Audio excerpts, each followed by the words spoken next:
We left off at the end of the war, and you were separated from your family, and you had decided not to stay on the farm but go back to look for them, and then you ended up going to the Cress's place, right? Now, yeah, it was a matter of. I mean, no Germans in the village. There was no newspaper, no radio, no communication whatsoever with the outside world. Only tons of rumors, and no one knew what was going on. No one knew what has been decided in Berlin with a peace treaty, the so-called Warsaw Pact, where I think Stalin and Chamberlain and Churchill decided to give whole Silesia to Poland. We were not aware of all that. We had no idea that that treaty was signed, but we also had absolutely no idea that it was possible for the Poles to just chase out, take over every house in Silesia, and just chase literally all the German people out of all their belongings. We thought that isn't possible, and they couldn't do that to us, and we always hoped. Remember, I hoped very much that such great upheaval or injustice could not be possible in the world, that the Americans would come and liberate us from the Russians and the Poles any moment. We hoped the Americans wouldn't allow to happen what really happened. They were more humane, but how wrong I was, and what I wanted to say here, that we really didn't know what was happening, except that rumors went around. We heard that villages like in Graz or cities, people were shipped just away in freight trains, and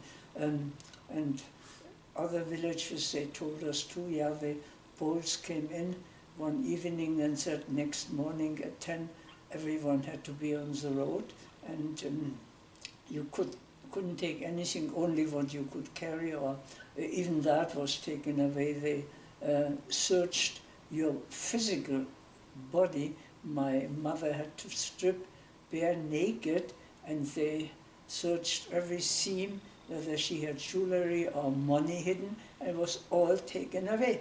So everything they wanted, they took away. You couldn't take anything out. Anyway, when you say I decided, yes, when I found out that my aunt, grandmother, my sister, they were all gone, shipped out in freight trains, I wanted really to follow up and know where they are, and I was determined to also go away, or also be shipped out from Schlesien and freight trains to find basically my sister. That was the main reason. When the Poles came one morning and said we had to be at 10 or 11 at a certain, the end of the village, on a road, on a certain plaza, and then we were all sort of led to the freight trains, that I decided I wanted to be part of this group. And as I said, when our family was protected by a Russian major, because Vater, under no circumstances, wanted to lose the farm and the horses, which was his whole life. And the farm was in our family since 1780 or 90, in our Friese family. Anyway, and they didn't know anything else, but the farm was the home and everyone worked it. And so the reason I went out and got separated, now separated from everyone, my family and my grandmother and my sister, was to find my sister. That was the reason. Mm-hmm. And we were put into freight trains, yeah, and I still remember. But you had no idea where she was. Pardon? You had no idea where she was at all, or even Absolutely how to not, find no. her. Absolutely So no what was your idea? You were just gonna... As I say, some people said they shipped them all to Russia, some said to the eastern part of Germany, others said we are going, which happened all into big camps first until further notice. So those were all rumors. We had absolutely no clue. Anyway, when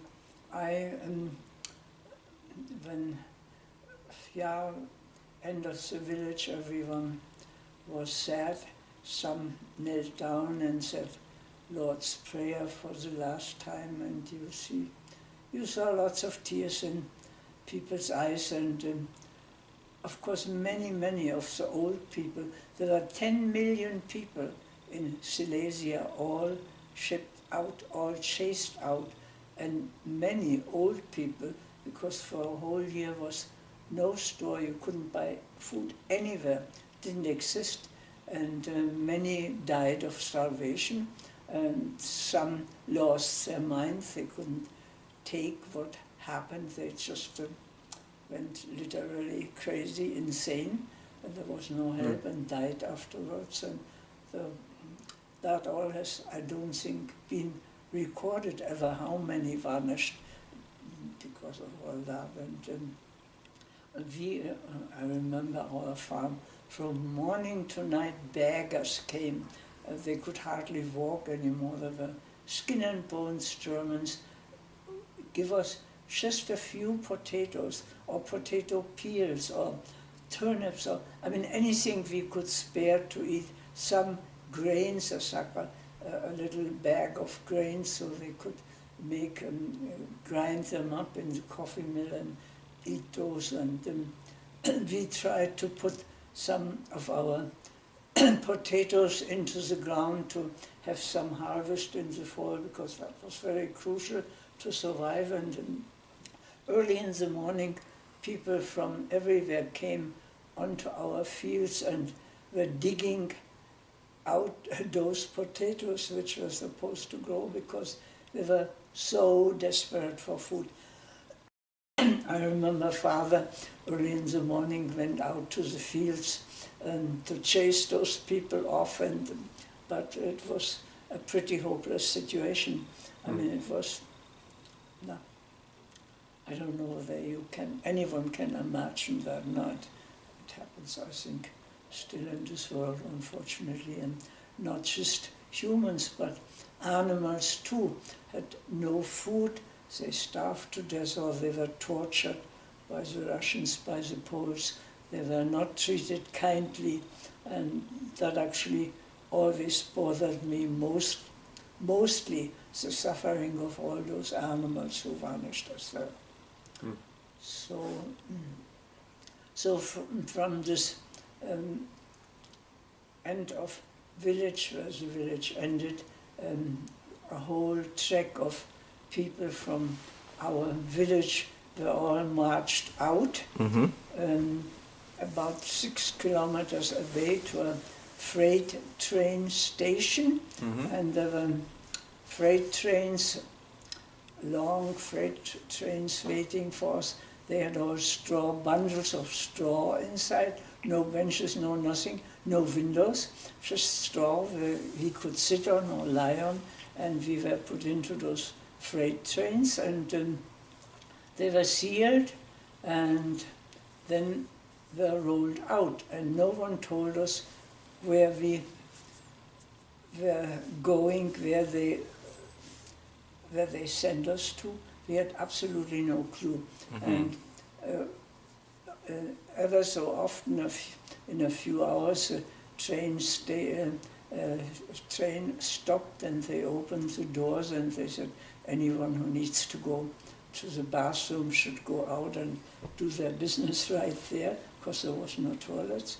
And I can't remember what we ate. We must have ate something because we were for over 2 days in those trains. And I don't know whether we all took some food along from home because that was vital for survival. But I don't think we got food. I cannot remember that part. That's very strange. No idea. But most likely some people had taken food. I'm sure I was always organized to make sure I have enough to survive for a few days, and I'm pretty sure I took some bread most likely and some food along, and that was shared amongst us. Anyway, after 2 days or so, a train stopped and we were all allowed to go out, and they put us into a huge camp where all the refugees, lots of other people who were all refugees already in from work, all kinds of places in Germany or East Germany, and there we had bunk beds, and at least we could sleep, and we got food. And I said before I had this address, and I was most unhappy in this camp with all those people and didn't want to stay there, and sent a letter, or I sent a telegram, I don't know, to Tegernsee, to this Chris George, and I got promptly a telegram back that they are happy to, I can come there anytime I wish. And so one early morning, we were not supposed to leave the camp, but one early morning I packed my little bundle which I had, some clothes and a little suitcase, and I had some money hidden too, which I was able to smuggle out. It was also important to have. And so very early in the morning, before everyone woke up, I escaped this camp and went to the train station and got a ticket down to Munich. Who was guarding the camp?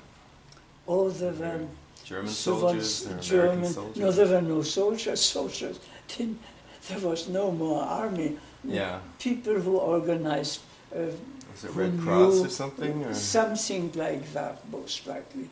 They guarded the camp, that we were safe, and we were supposed to stay there until they found accommodations, because in West Germany every family was forced to take those displaced people in. They had no choice.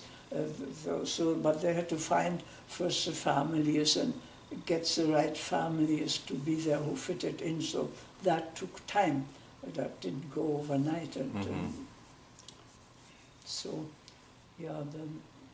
So I went to Tegernsee. And how did you get to Tegernsee? Because the camp was in northern Germany, right? Pardon me? The camp would have been in northern Germany? Yes, that was near Westphalia, in the province of Westphalia, in kind of... It's near Hamburg? No, more in the middle north. Middle north. Yeah. Thüringen. And so you had to get quite a ways down south. So how did you get there? How I got to the train station there? Oh, you took the train to Tegernsee. How I took a train? I went from this camp. Yeah. That was near a city or near a place, and there were everywhere trains going in West Germany already. So I went to the train station, bought a ticket, and I had to go first to Munich, and went to Munich, and from Munich and you I just took slept on the train to Tegernsee, and landed in Tegernsee, which is a lake and right in the Alps in Upper Bavaria, absolutely most beautiful. And so what were you eating this time? You were sleeping on the train while you traveled, I guess?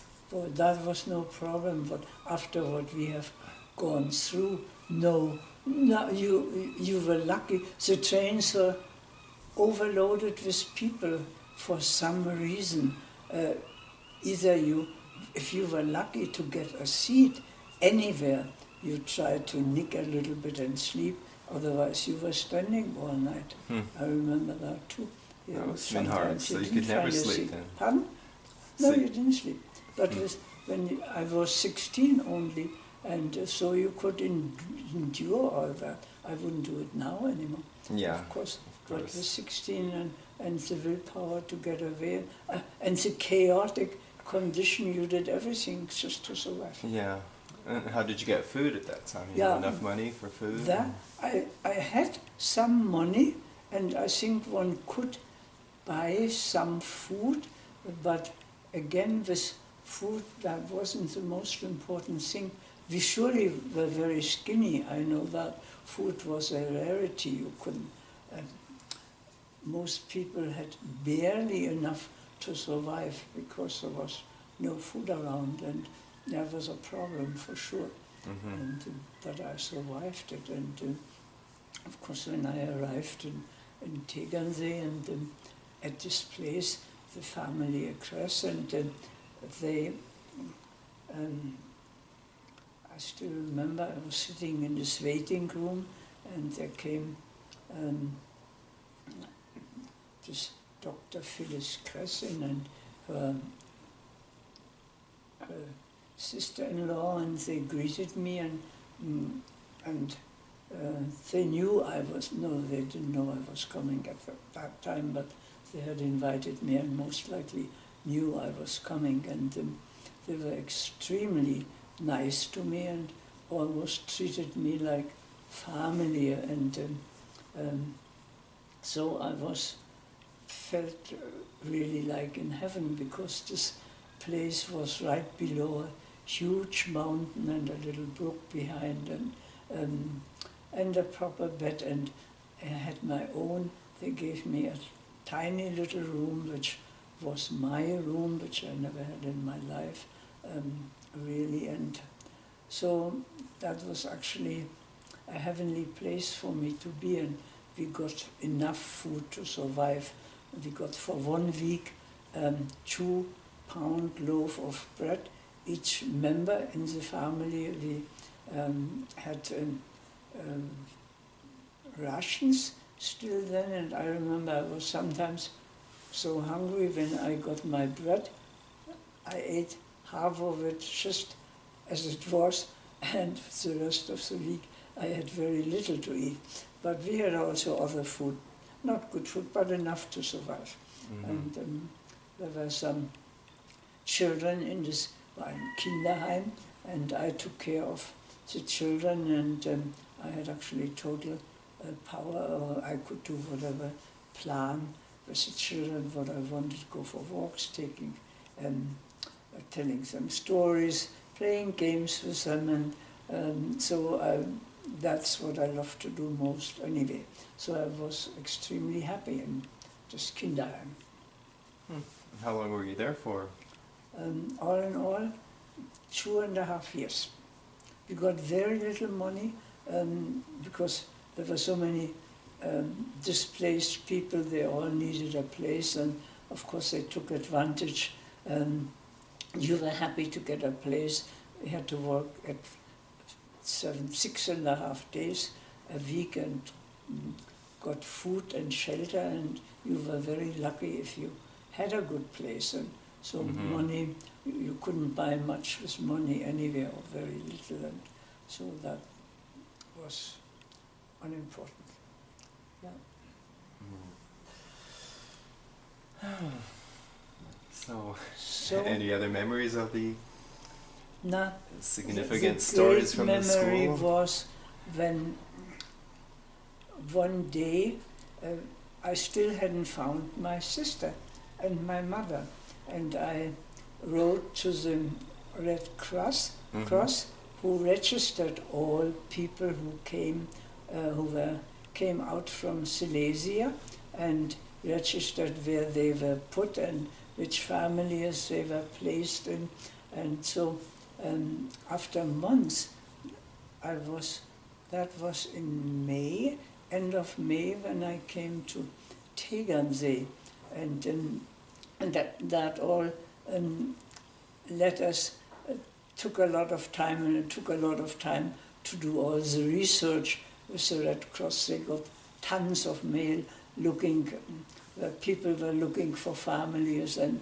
displaced people were lost and so on. Anyway, I did write a letter to them and named my sister and where they were from and whether they knew about where they are from and or have any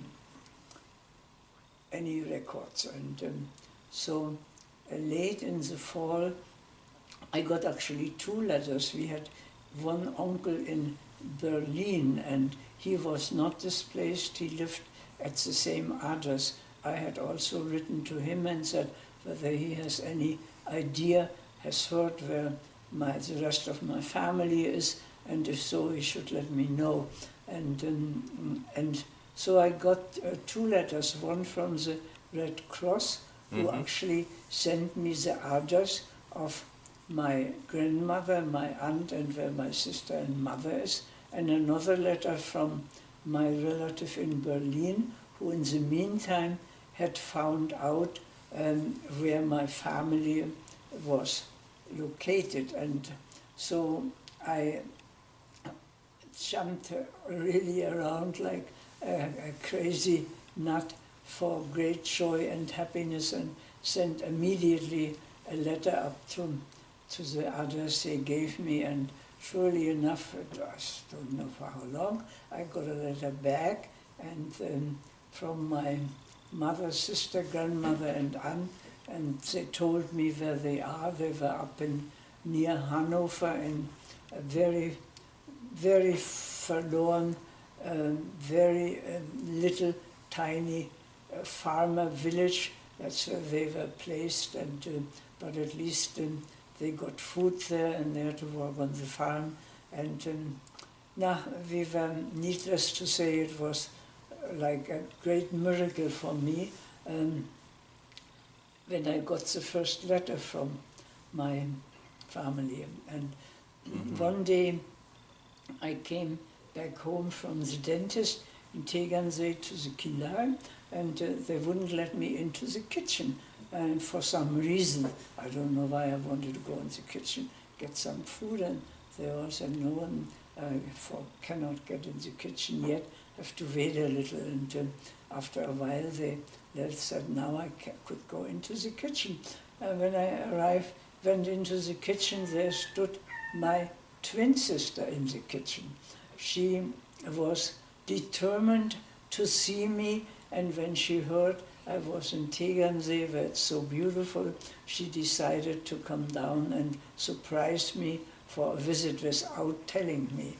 And I just about thought, I really thought it's a ghost. I didn't think it was real. I thought I'd get a stroke right there, honestly. And everyone from the whole Kinderheim was gathered in the kitchen. They all wanted to experience this reunion with my twin sister, how we would react. And thinking back, I think that was almost cruel. It was sort of a setup, a showcase, you know, and I remember it was a total shock for me, because I thought couldn't be real, she couldn't be here, it's just a ghost, and or am I crazy? I remember that so well. It was undescribable.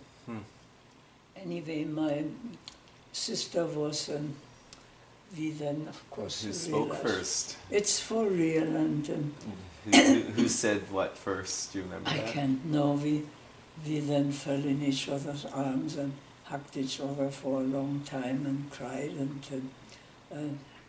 and had a lot to tell each other about our different experiences from leaving the home and house, and of course how the rest of my relatives have been. And in the meantime, I also heard through this uncle in Berlin that my father and aunt had no more choice. They were chased out from the farm and had to leave everything behind, the horses, which father that was part of his life, almost as he was married to the horses as much as to his wife, and he didn't want to live. He really wanted to kill himself. He said he cannot live anymore. That's the end of his life, and they had to persuade him to live for the daughter and for the children, and something will go on. But like many others who did take their lives, he did not, because family worked on him, and they went through incredible tough times, from being independent on a farm, having their own stuff, to be put to other people's house and home where they really are not necessarily welcome or wanted, and it was a burden for most West Germans to have all those refugees. And it took years before they finally got a job and worked hard again and had their own place, and had to accept the inevitable, but they never really got over it. What the father never got over his the loss of the village and farm. The village was part of it where the family lived, and that was basically the end of his life. And the first time, after many, many years, they got a visa and could go back for a visit. He had a total nervous breakdown when he sat on our fields and looked over the totally abundant fields, a rundown farm. Nothing has been done. Most houses, there wasn't. It all just rotted away. It all just went down the drain. The Poles didn't do anything because they weren't sure themselves whether they would stay or not stay. And it was just a most horrifying experience. And it was the same for me when I went back. I had just about, when I entered the village, I had almost a nervous breakdown. I wept. Every cell in my body burst open, and because it was my greatest desire in my life to once in my life go back to my village and see my farm and see the fields. And when it happened, it was so overwhelming. I cannot describe it. I really cannot. It took me, and we went from the beginning of our village. We went to our old church, the Protestant big church, and the graveyard where grandfather and other relatives were buried. There wasn't one single gravestone left. They had to demolish or remove every single gravestone. I just had to guess where the grave of my beloved grandfather was. The church tower was broken down, the bells gone, the church door inside, wheat growing. It was so horrible to see it that I just was besides myself. What our little village was transformed into a sad, run-down place. Everything was run down, even the little brook, and our big farmhouse was all broken down, wrecked up, and falling. Most other farmhouses too. So the whole image, the whole experience was actually just horror and great sadness. And but in the meantime, also in Tegernsee, my sister didn't want to go back to the place they were placed in. That was a horrible little backward village where they were totally exploited and no hope to have any education. There was no train, no movie. So she decided to just pack her little suitcase and come to Tegernsee, and hoped to find a job in Tegernsee as well. So she was also very lucky.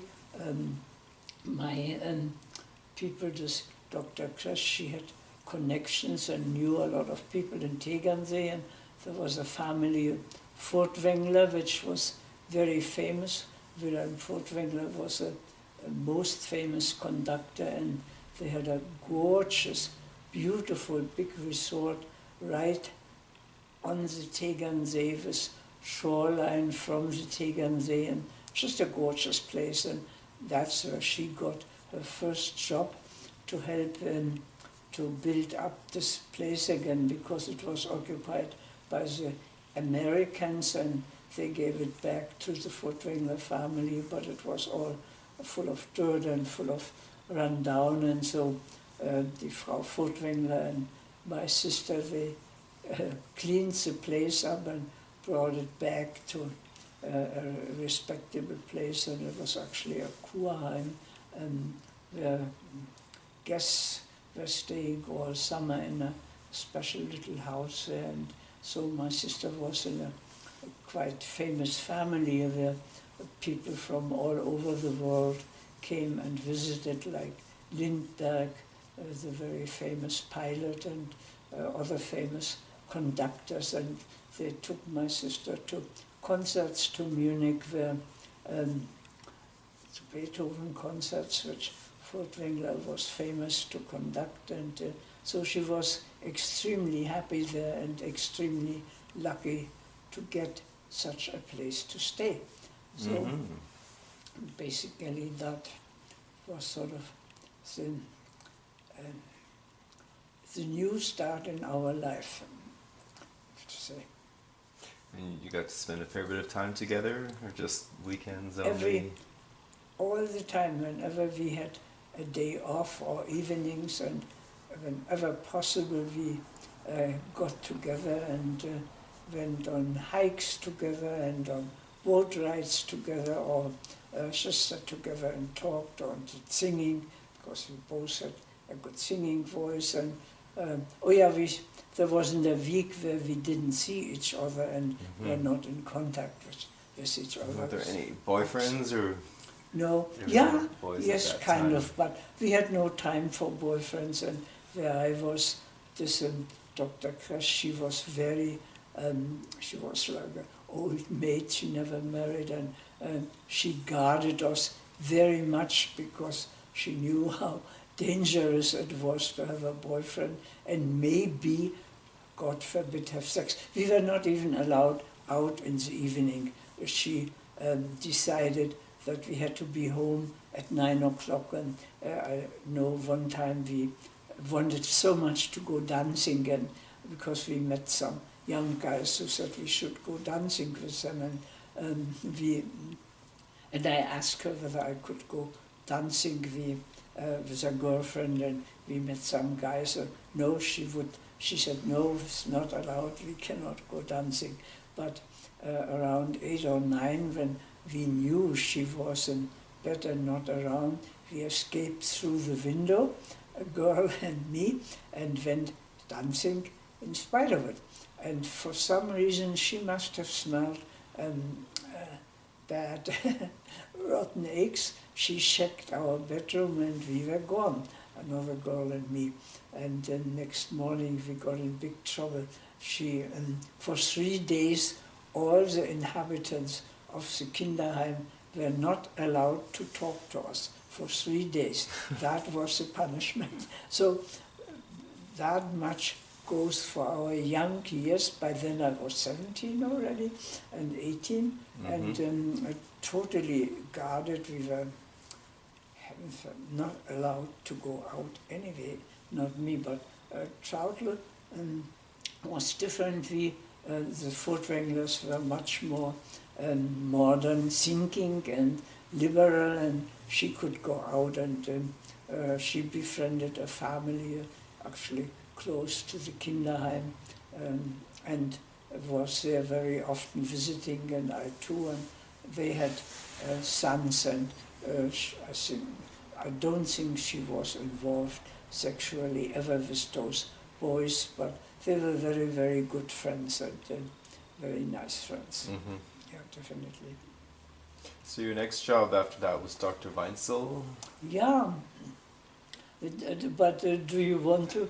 Um, yeah, then came if you're up the to so-called Währungsreform, which means that the so-called Reichsmark was not accepted anymore, and they did bring a new currency out called the Deutschmark, and every German citizen got 60 Deutschmark, and all the Reichsmark were confiscated or not valid anymore. You couldn't, they didn't, not accepted anymore, and so from there on, West Germany, they had this big Wirtschaftswunder where everything went forward.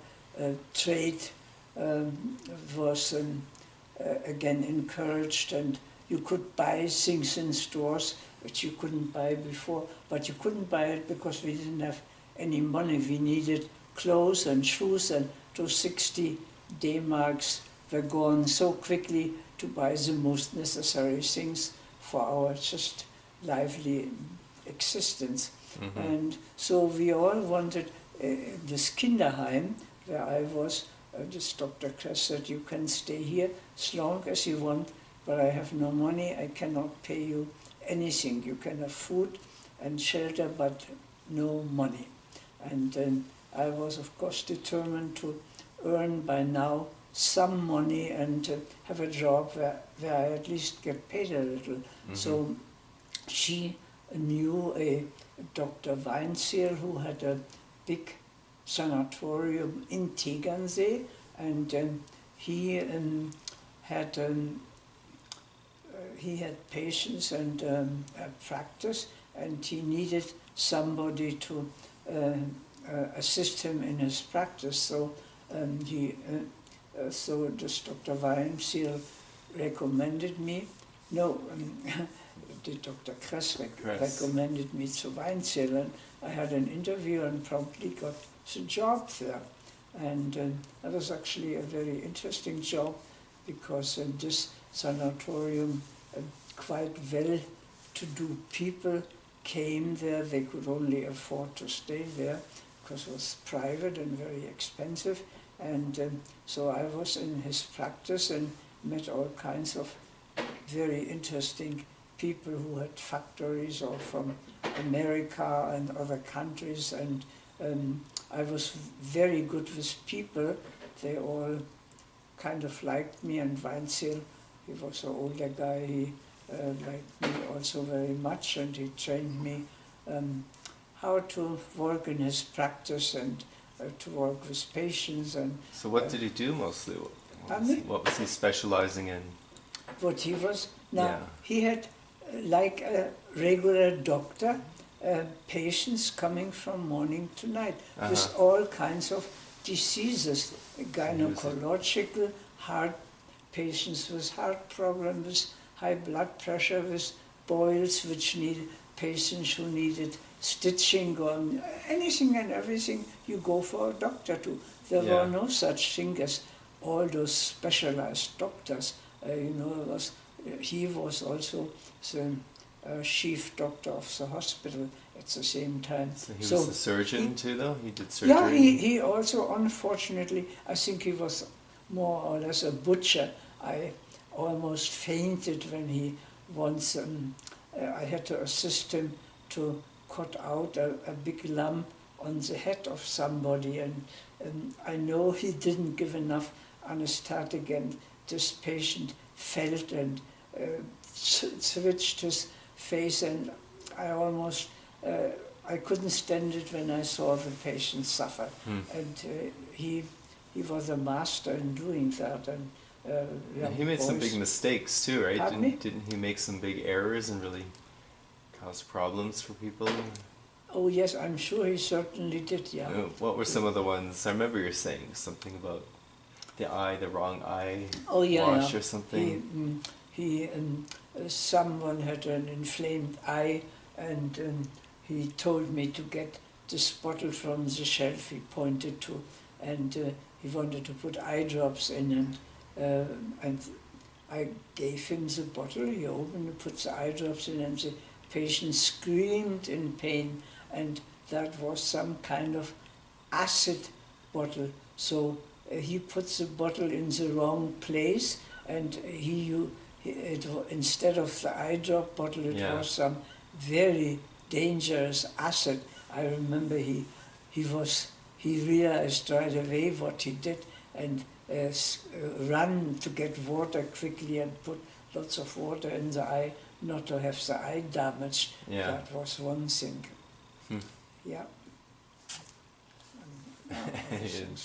But no other significant memories of him. When he tried to take a blood test, he sometimes couldn't find the veins, and he poked the people's, sometimes 10 times before he finally got the vein. And I was just absolutely horrified. Was he still into bloodletting at that point? Yes, I was just going to say, when someone had high blood pressure, it was a custom to let blood out. So the patient was put on a couch, and the arm there was a rubber put around on top of the arm, so the blood would flow, and then he took the scalpel, and first poked it into cut the vein, literally, and I had to have this big glass canister to catch the blood, because he had to know how much blood was coming out. It was 1/4 of a liter, or I don't think it was ever half a liter, but sometimes this blood just in a big stream burst out, and I had to catch it. Before I could catch it, there was a lot of blood lost all around, and that's what he still did. And I was always horrified about that, because it was really a really bad practice to do. Yeah. Horrible. But he was an old, respected doctor in the whole. Back then, nobody questioned the doctors then. All the old people from Tegernsee honored him. Actually, there is a whole street, when I went back to Tegernsee, there is a Dr. Weinzierl alley called after him, close to where his sanatorium was. They named the street after him. Yeah. And then there was the old nurse who didn't like you. She was jealous or something. They were that. No, I don't want to get in. Yes, but that's the reason you left eventually. Yeah, right? yeah. You had to quit. She so used it's important to talk about. He used to have he had a beautiful wife from Vienna, but he had no contact with. They lived together because they had this big sanatorium, but they slept separately, and there was no love or sex or anything going on between those two. And he used to have his old nurse many years ago was a lover of him, and she was at this time when I came to him, she was in Berlin still, but she tried to get also out to Tegernsee, and much later she arrived in this sanatorium, Sonneck it was called, and was in the labor and also in the sanatorium to help his patients. And she, right from the beginning, was extremely jealous of me that I was in the practice with Dr. Weinzierl, where she really wanted to be, and she was a total tyrant, so much of a tyrant that she made life literally hell for me, and she lied about me. She told Dr. Weinzierl she had caught me with a patient in the sanatorium in bed, which was absolutely absurd, and I found that out much later. Otherwise I would have questioned Weinzierl. I would have said, go there and we go, the story I want to justify the story, and you can ask the patients, it's absolutely a lie, and other things. It was impossible for me to be there. I really suffered, and I felt totally helpless against this woman, because he could not fire her, because he did a lot of illegal abortions, which no one else performed. There were a lot of young girls who were pregnant and didn't want the child, and no one else performed abortions but Weinzierl. And this other nurse, Elizabeth was her name, she knew all about it, and she was vicious enough, and he knew that too, Dr. Weinzierl. If he fired her, she would record him to the police, and he would lose his license and everything. So he couldn't risk that. So he was in a real bind with that horrible woman. And for me it was impossible to stay in So how long were you with Weinzierl altogether? Pardon? How many years were you with Weinzierl? 2.5 years or so. Yeah. It was a good time for me. I met, as I say, very influential, very nice people who still, with some I was befriended many, many years after I left him, and actually until they died. Was Traudl still in Tegernsee the whole time? Yeah, working? Traudl was in Tegernsee, yeah. So you're there together almost 5 years? She stayed in Tegernsee until we left Germany to go together to Canada. How did you meet Gronau, who's Tante Yeah, Gronau? Gronau, that's a story. Mr. Gronau was a very impressive person. He was in the war a Oberst, quite a high position, and extremely good looking, and he had a house with his wife right am Tegernsee, a beautiful place, and he came as a patient to Dr. Weinzierl, and I always had to record the name and birthday, and had to take his, how do you say, his records, and so then he came more often as a patient. I don't know what he had. Anyway, he liked me a lot, and he said whether he could invite me once to his house for coffee. His wife would like to meet me too. And so once he came and he said, on your next free day, when is that?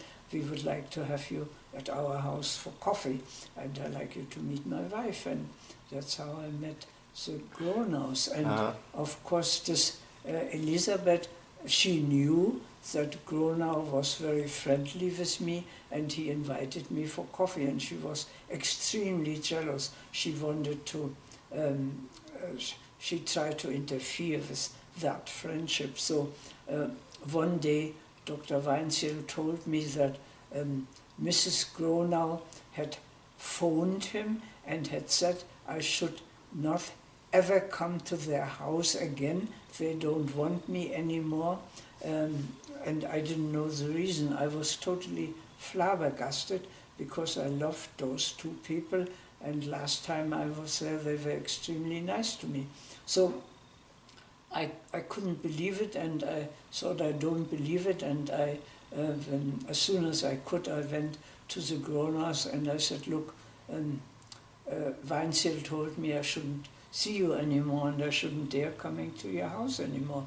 So the Gronaus were absolutely flabbergasted and said, how could you possibly believe that? You know, we like you very much and you are our new friend, and this is a total lie. It's a total lie. So this Elizabeth, that was only one of her lies against me to hurt me. It was only one of it. And of course, I told Weinzierl, I said, look, I went to the Gronaus and you can phone them. I think Mrs. Gronau phoned him and said that that is a total lie and she would like an apology from this Elizabeth for being so vicious, but of course she never gave an apology. Yeah. So that's, you can imagine how vicious she was, yeah. Well, she makes a great villain. So, can you remember any other of her lies? And I know you don't want to talk about it, but if we were making a movie, for instance, and we had a character play her, what?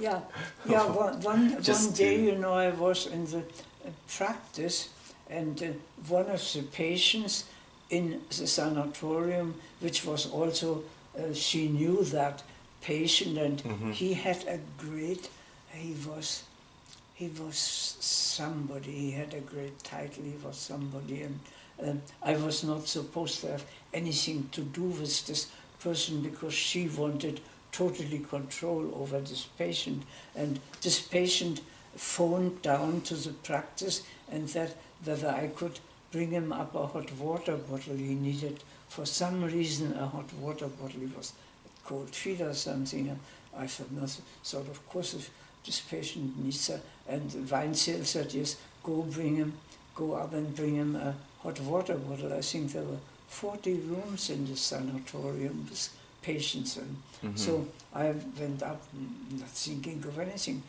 bringing this hot water bottle up. So she, after not too long ago, she had found out somehow that I brought him a hot water bottle, and she came down into the practice and hit me in the face, literally gave me a Backpfeife dafür. Said I had no business going into his room and bringing him a hot water bottle, and don't I dare doing it ever again. That was one thing. Another thing was, at 11 o'clock at night, I was very tired. I had to work in this practice from 9 in the morning till 7 at night. I got a coffee break, but those were long hours, and after that we had supper there, and we were fed there in this house, and went to sleep, and went to bed. And at 11 o'clock she came into my bedroom and pulled my blanket away and tried to pull me out of my bed, and said, up in the laboratory are little glass jars which needed cleaning, and I had to come up and clean those glass jars. And I just jumped out of bed. That's the only time I screamed against her. I said, I called her all kinds of names, and I said, I'm not coming, it's whatever. I said, I can't remember, but I was absolutely furious and lost my temper against her, that she wanted to pull me out at night from my sleep to wash her bottles off. So yeah, that was another thing I remember. And then I had another thing was, I had a guy who came, was also a patient, a young guy, and he kind of liked me a lot, and he wrote me always little love letters, literally, which I put into my pocket, and I read them, and I thought I had nothing, never ever anything to do with this guy, but he wanted to get together with me, and he really was very fond of me.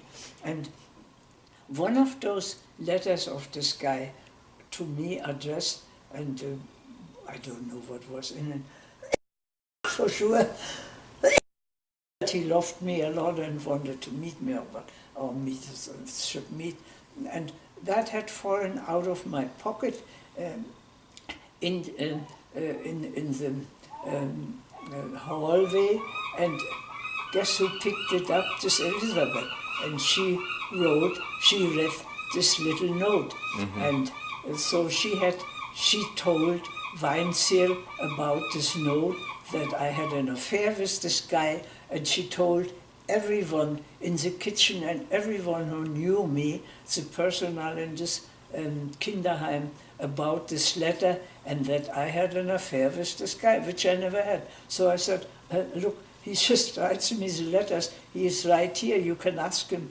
himself whether I had ever met him in private, because I was not supposed to meet any guy. Weinzierl also wanted to control that I was not allowed to meet any guy in private or on my own for some reasons. I don't know whether he was possessive or I know he liked me a lot, and so that was another mean thing she did.